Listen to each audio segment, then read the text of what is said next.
Chapter 1. The Accident. It was dark.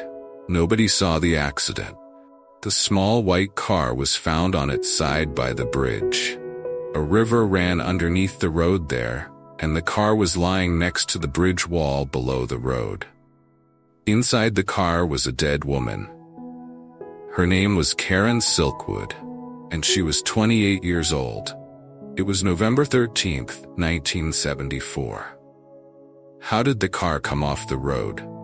Why was it on the wrong side of the road? Why was it so far from the road? There was nothing wrong with the car. Karen Silkwood was a good driver. Everybody knew that. The police thought there was an easy answer to these questions. Karen was tired after a long day, so she fell asleep while she was driving.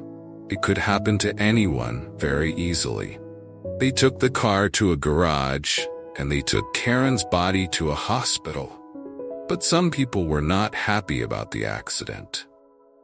First of all, her boyfriend, Drew Stevens, a newspaper journalist from the New York Times, and a union official from Washington. These three men were waiting for Karen on the night of the accident. She was bringing them some papers and photographs in a big brown envelope. The papers were very important. The men were waiting for Karen in a hotel room a few miles from the accident, but she never arrived. When they heard about the accident, the men immediately looked for the brown envelope. They searched inside the white car, at the hospital, and at the police station.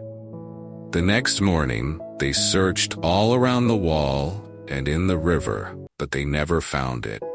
Nobody ever found that brown envelope. Chapter 2. The New Job. The story of Karen and her brown envelope began in 1972 when she took a new job at a nuclear factory in Oklahoma. Before that, she worked as a secretary. But by 1972, she was really tired of a secretary's life. She looked in the newspaper and saw that there was a job at the nuclear factory. The pay was much better than a secretary's pay, and the work was more interesting. She went to see Mr. Bailey, the manager of the factory, and she was surprised and happy when he gave her the job immediately.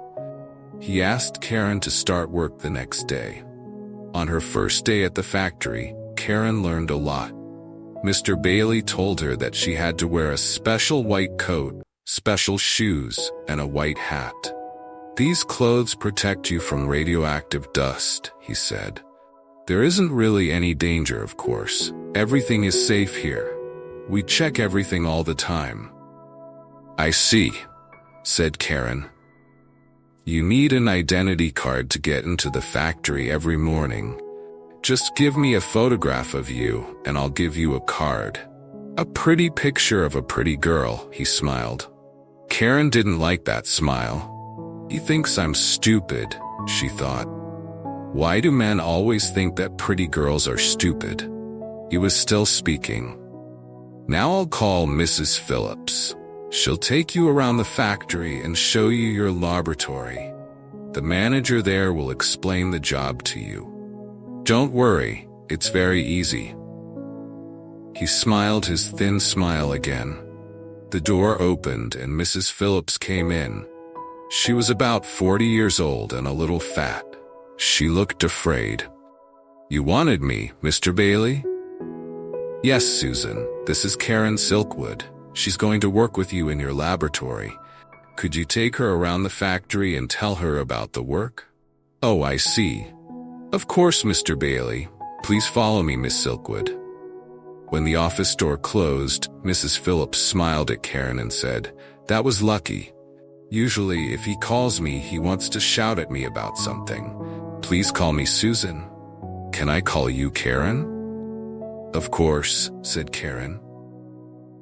They walked down a long corridor with heavy doors on both sides. Susan opened one of the doors. This is our laboratory. Karen saw 6 or 7 people in the room. They were all wearing white gloves, and their hands were inside a big glass box. There were holes in the side of the box just big enough for hands. Everyone looked at Karen. "What's in the box?" Karen asked Susan. Everyone laughed. "Not chocolate," said one worker. "Or beer," said another. "Don't listen to them," said Susan. "It's fuel rods and uranium. We put uranium into the fuel rods. That's why you must always wear your gloves. And when you leave the laboratory, always remember to take off your gloves and check your hands in front of the scanner." She showed Karen the scanner, which was near the door. "If there's any radioactive dust on your hands, the scanner knows at once. An alarm rings all over the factory. And when the alarm rings, the party begins," said one man. "Party?" Karen asked. "You can take off all your clothes and have a swim with lots of water," he joked. "He means they wash you in a shower," said Susan. "It doesn't happen very often." Karen went home happy at the end of the day. She didn't think the work was difficult, and the money was good. Very good. Chapter 3. Karen and Drew. At first, Karen liked her new job. She was an ordinary small-town girl who liked ordinary things: a comfortable home, a glass of beer, and an evening with good friends. Soon, she made some new friends from the factory. She also liked Drew. He worked in another part of the factory, but everyone used the same coffee bar. She met him a few days after she started the job, in the coffee bar. She and Susan were laughing together at a story in the newspaper when Karen suddenly heard a voice behind her. "Here's a new face." She turned around quickly. A tall man was standing just behind her chair with a coffee in his hand. "Be careful with that coffee, will you?" said Karen. "You're going to drop some on me in a moment." "It's too good to be true. Nobody as beautiful as you ever works in this factory. What about having a pizza with me tonight after work?" Karen wasn't sure what to say. He looked nice, but she didn't know anything about him. Susan understood what Karen was thinking. "Don't worry, dear, it's only Drew. He's big and he doesn't talk much, but he's not dangerous." Drew laughed. "Thanks, Susan. I'll buy you a coffee every day this week for that." He turned to Karen. "Can I buy you a pizza or not?" "What do you say?" Karen smiled. "I never miss a free meal."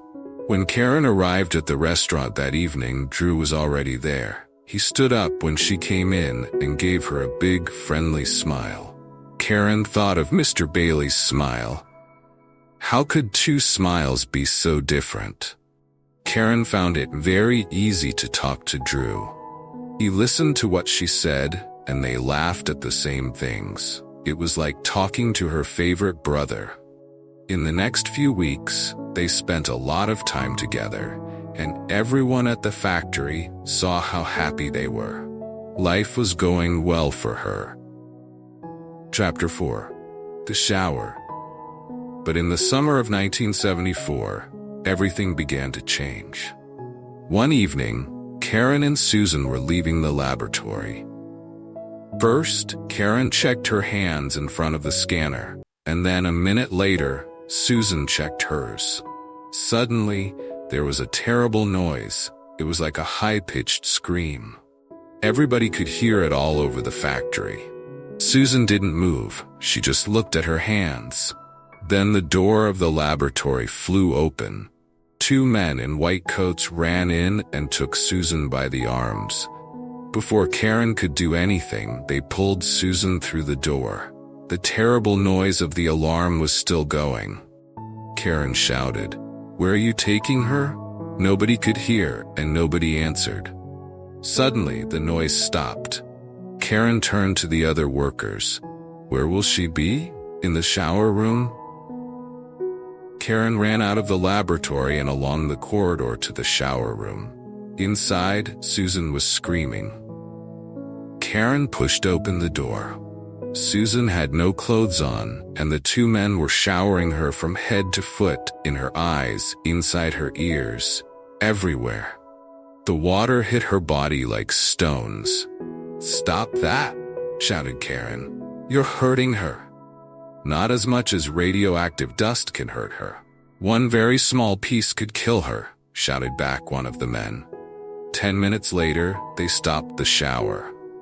Susan's face was as white as snow and she was shaking with cold. The men checked her body again with a hand scanner. "Okay, you're clean now. Put your clothes on.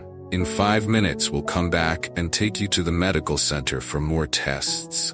They left. Susan looked at Karen. "They say I'm clean outside perhaps, but what about inside?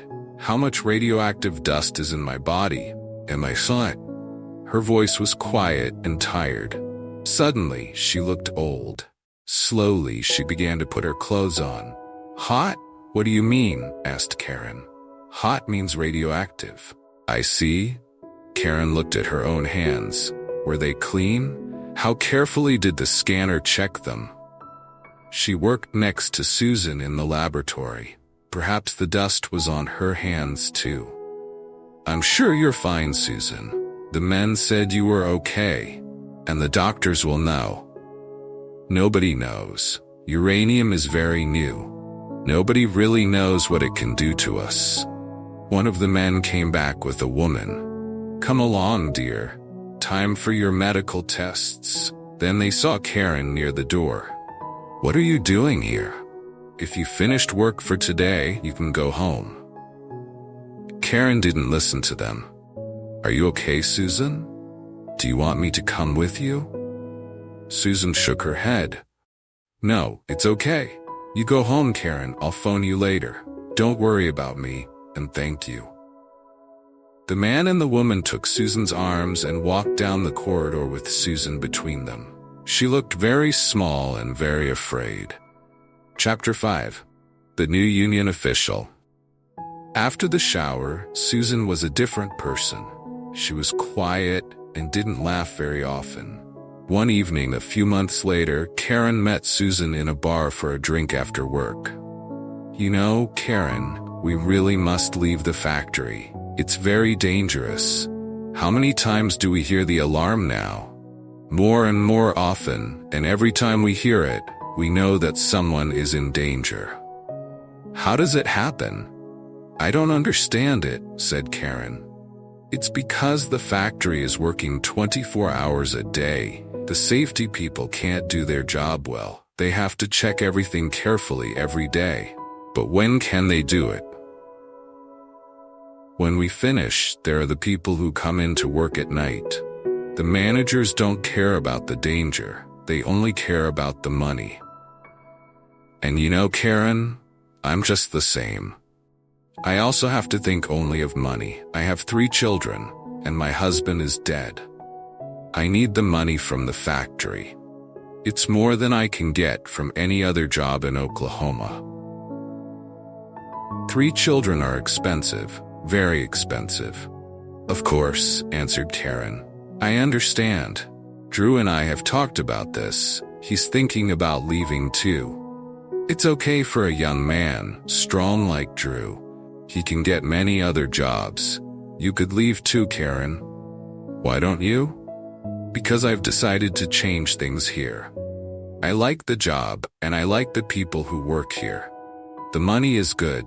We just need to improve safety, that's all. Surely that's not difficult. We have to talk to the managers and tell them it's important." "Do you know Bob in Laboratory 16? Well, don't laugh, but he's asked me to be on the union committee, and I'm going to try it." "But Karen, you can't. You're a woman. There are no women on the committee.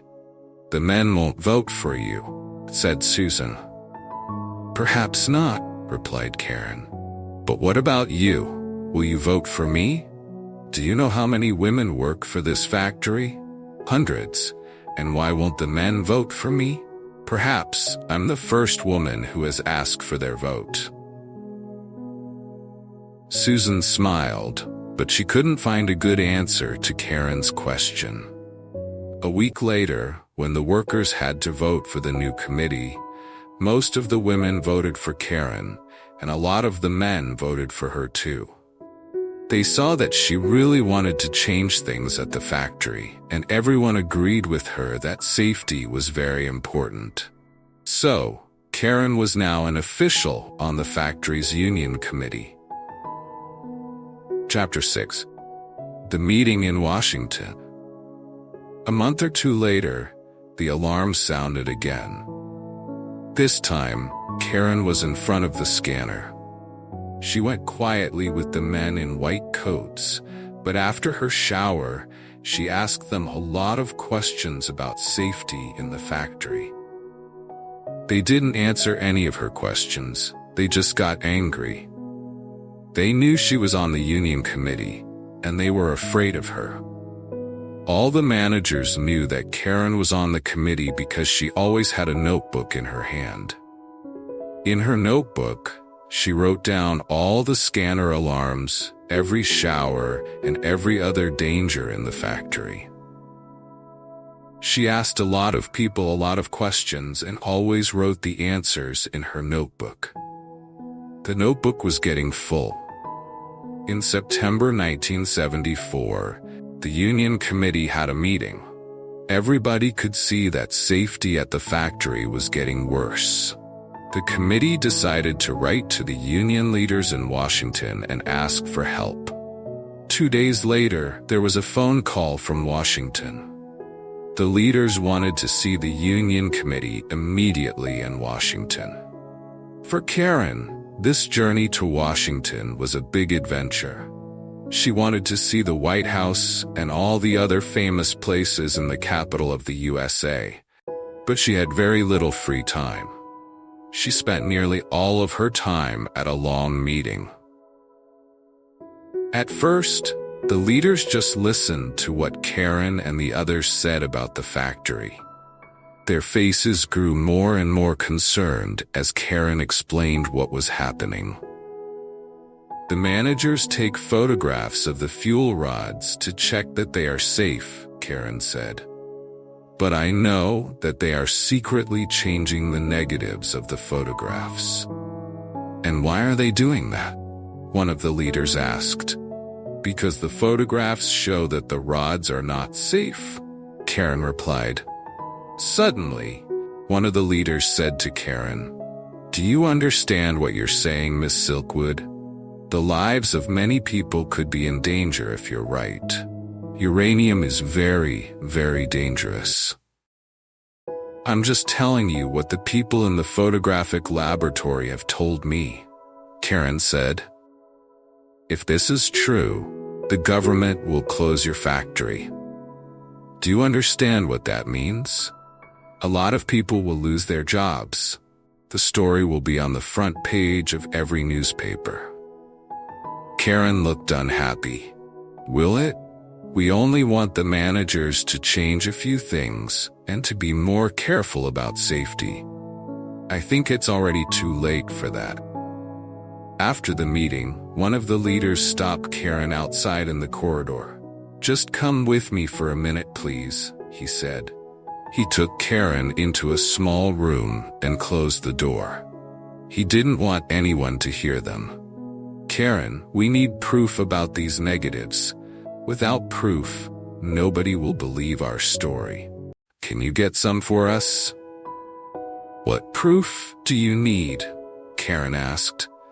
"Someone will have to go into the photographic laboratory and steal some negatives. We need the negatives both before they change them and after they change them. Do you know where they keep the negatives?" "Yes, I know," said Karen quietly. "But it will be very difficult. I don't work in the photographic laboratory. If one of the managers sees me there, how can I explain what I'm doing?" "I don't know, but you'll have to think of something. We can't help you if you don't have any proof." They were both silent for a minute. Karen looked out of the window. It was a lovely evening. She thought of Mr. Bailey's cold smile and Susan's screams in the shower. "I'll do it," she said. "Good girl. It will be very dangerous. Nobody must know what you're doing, not your friends on the committee, nobody. I'll be the only person who knows. I'll phone you once a week and you can tell me how you're getting on." "Nobody? Can I tell my boyfriend, Drew?" Karen asked. "No, it could be dangerous for anybody who knows." "I see. Okay, I'll do what I can," said Karen slowly. "Be very, very careful. You're a brave girl. I'd like to thank you for agreeing to do this." Karen stood up. Outside the window, the sun was still shining, but she felt cold and lonely. "Can I phone you if I need to speak to someone?" "Of course, anytime, day or night. This is my card with my name and phone number." Karen took his card. She saw that his name was Pete. She looked at him once more, and then she left the room. Chapter 7. The Brown Envelope. When she arrived back from Washington, Drew was waiting at the airport. "Did you have a good time?" he asked. "Not really. Things are worse at the factory than we thought. The union leaders are going to send some doctors to the factory to talk to everyone about the dangers of uranium." "Poor Karen, you look very tired. Let's go home, have a beer, and listen to some music. Forget the factory for one evening." Karen looked at Drew's kind, strong face. She wanted so much to tell him, but no, she mustn't tell anybody. She tried to smile. "Okay, what about a pizza at our favorite restaurant?" she said. During the month of October 1974, Karen told nobody about her secret, but she felt very lonely. She began to work at night because there were fewer people in the factory then, making it easier to get into the photographic laboratory. Very slowly and carefully, she began stealing negatives. She put the negatives in a brown envelope and hid the envelope in a secret hole in the wall of her house. Nobody knew it was there. In the daytime, when she wasn't at work, it was difficult to sleep. She was afraid all the time, often feeling that people were watching her. Soon, some doctors came from Washington and spoke to the workers. After that, everyone tried to help Karen. They were really afraid when they heard about the dangers of uranium.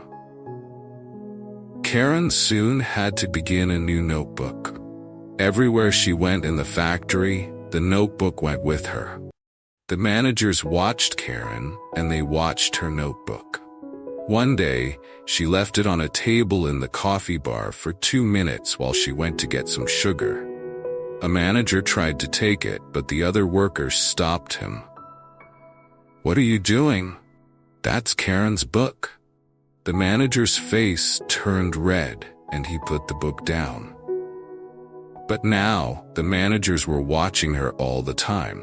It was becoming more and more difficult to get into the photographic laboratory. In the last week of October, Karen told the union leader in Washington that she had nearly all the proof necessary. "That's wonderful," said Pete's soft voice on the phone from Washington. "When you're ready, I'll take you to meet an important man from the New York Times. We'll give the story to the newspapers, and they'll tell the world about it. Then the government and the factory managers will have to do something about the dangers of your work." "Give me just a little more time," said Karen, and she put down the telephone. Chapter 8. A Worm Sanctuary. At the beginning of November, Karen was ready for the meeting with the New York Times journalist. The brown envelope was full. Then, Drew decided to leave his job at the factory. He told Karen that the work was too dangerous and wanted her to leave too. "Not yet," Karen said. She wanted to stay until the meeting with the New York Times. She knew she would have to leave the factory after that, but how could she explain that to Drew? Karen was now working during the daytime again, and on the evening of November 6th, she passed the scanner on her way out of the laboratory. Suddenly, the alarm sounded and she had to have another shower. After the shower, she went home, very tired and unhappy. When she arrived home, she went to the bathroom for a quick wash and then headed to the kitchen to make a sandwich for the next morning at the factory. Then she went to bed. The next morning, November 7th, she got up and went to work. She was still tired and forgot to take her sandwich out of the fridge. On her way into the laboratory, she passed the scanner again. Immediately, the alarm sounded. Everyone stopped what they were doing. The alarm never went off when people arrived, only when they left. Everyone looked at Karen. "Perhaps the scanner's wrong," said Susan, but the men in white arrived and began to pull Karen out of the room. "No, please, not again. My body still hurts from the shower last night." But nobody listened. They showered her again, but after the shower, she didn't pass the usual scanner test. There was still something radioactive in her body. "What does it mean?" asked Karen. Nobody answered. A doctor arrived and checked the test again. He shook his head. "Where were you last night?" he asked. "Here," said Karen. "I was working late." "Where did you go after work?" "Home, of course. I was tired, so I went to bed." "Are you sure?" "Sure. Of course I'm sure." "Did you see anyone?" "Only the other girl in my house, Paula. I just said goodnight to her. She was already in bed." "Okay, let's go," said one of the men in white. "Where?" "What's your address?" 263rd Avenue West. "Why?" "Get in the car.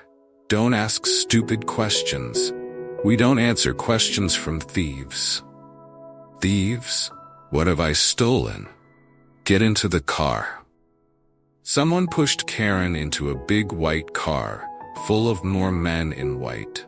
They were all wearing the special white clothes and hats to protect their faces and bodies, and they were all holding scanners. They drove to Karen's home and opened the door with her key. "Stay in the car," one of the men shouted at Karen. But Karen didn't listen to him. She followed them to the house and looked through the windows. The men went all around the house with scanners, and everywhere was radioactive. The kitchen, the bedroom, the bathroom. The kitchen was very hot, and when the men opened the fridge, the noise from the scanners was very loud. The men followed the noise to the sandwich. "I suppose she made this last night," said one of the men.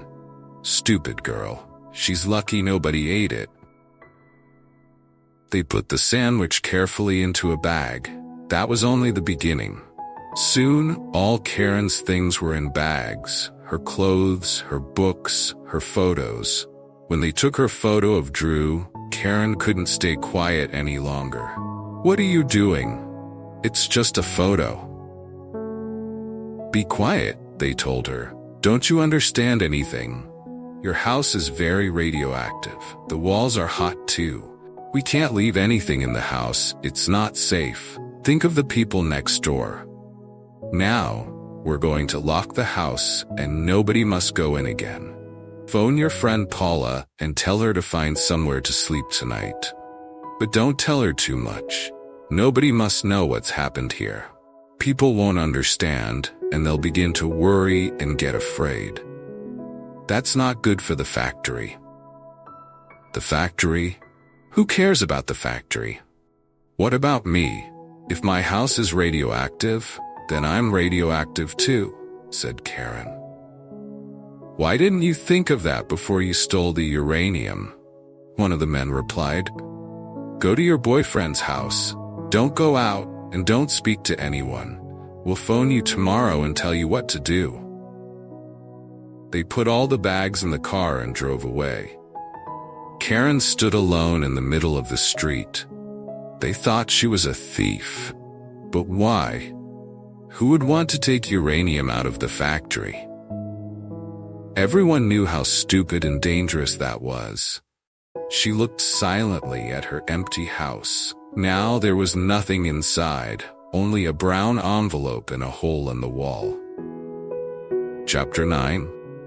Where to go? Karen tried to think, but she was hot, too hot. Perhaps she was dying. She was dangerous to other people. Dangerous to Drew. She couldn't phone him. She was alone. She forgot about Pete in Washington. She sat down on the ground and cried. She wanted to die quickly. 3 hours later, Drew found her still sitting on the ground. Her face was white and empty. She didn't look up when he walked over to her. "Karen, my Karen, come with me at once," he said softly. "Someone from the factory phoned me. I know everything. Karen, look at me." "Don't come near me, I'm dangerous to you," Karen whispered. "Don't be stupid," Drew said. "I talked to the doctor at the factory. He says you're not dangerous to anyone. You've had the shower, so your body's not radioactive now." Karen looked up into his face. "And you believe him? Do you still believe anyone at that place? Do you also believe I stole uranium from the factory?" "Of course not." "Did they say that to you?" "That's terrible. Wait until tomorrow. When I get in there, they'll be sorry they ever said that to you." "It's no good, Drew. I'm dying," Karen said quietly. "I don't know how this happened, but I know one thing. There are people at that factory who want to see me dead." "Karen, you're just tired. You need a holiday. You must leave the factory like me. Come home with me now." "Home? I haven't got a home anymore." Karen put her head in her hands. Drew looked at the empty house, his face turning white with anger. "Did they do that too, Karen? My home is your home from now on." He took both of Karen's hands, pulling her gently to her feet. He helped her into his car and took her home. Chapter 10. Karen explains to Drew. That night, Karen and Drew couldn't sleep. They had to talk. "How did your house get so radioactive? That's the question," Drew said, his voice tense. "I think," Karen answered slowly, "that someone put something radioactive into my bag last night before I left the factory. I remember leaving my bag on the table for a few minutes during coffee time in the afternoon." "But Karen, who would do that? And why?" Karen took a deep breath, preparing herself. "Drew, I'm going to tell you something. Maybe I'm dying now, so there shouldn't be any secrets between us anymore. I agreed to get photos of the fuel rods for the union in Washington.